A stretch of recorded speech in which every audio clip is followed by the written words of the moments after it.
The sheer power of the ocean is instantaneously overwhelming. Recently, I've been working to collect underwater footage for this channel, and as a result have gotten up close and personal with just a small fraction of the ocean's raw strength. Once again, I was visiting the rugged coast of Northern California, and since I don't live near the sea, this was a rare opportunity for me to capture some marine creatures in their natural habitat. I had dreams of filming some fish swimming about in deep tide pools, but of course, reality is never that simple. I arrived just after a storm, and while it was sunny, the ocean was still churning and raging below. These weren't close to the biggest waves the area sees, but they were big enough to keep me mainly above the intertidal zone, except at the lowest of tides.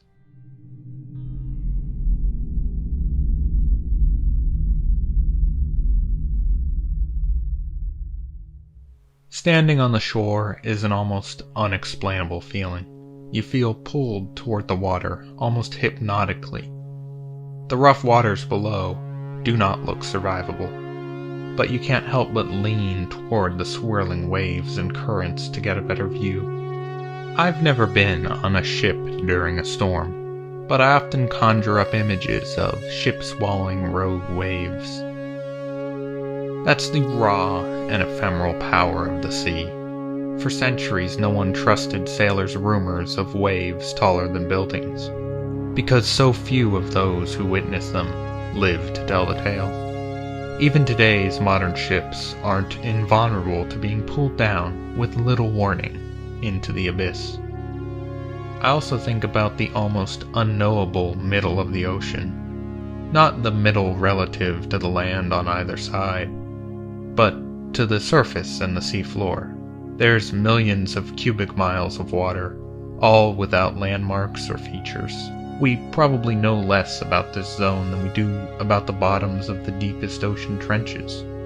The fish here are hard to catch, yet they make up most of the mass of fish in the world.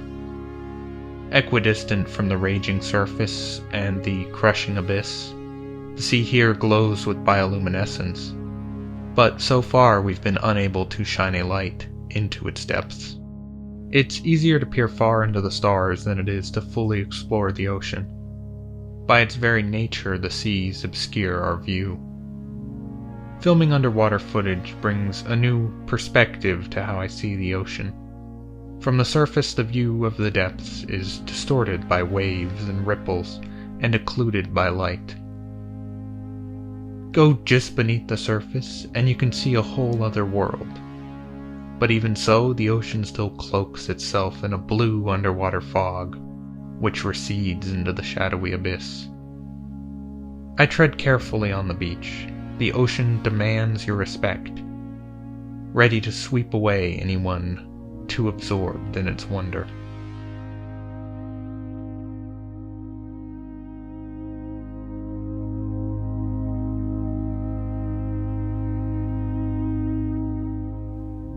I went to the ocean to film fish and many different kinds of marine life, but in the end, all I got was this sea urchin.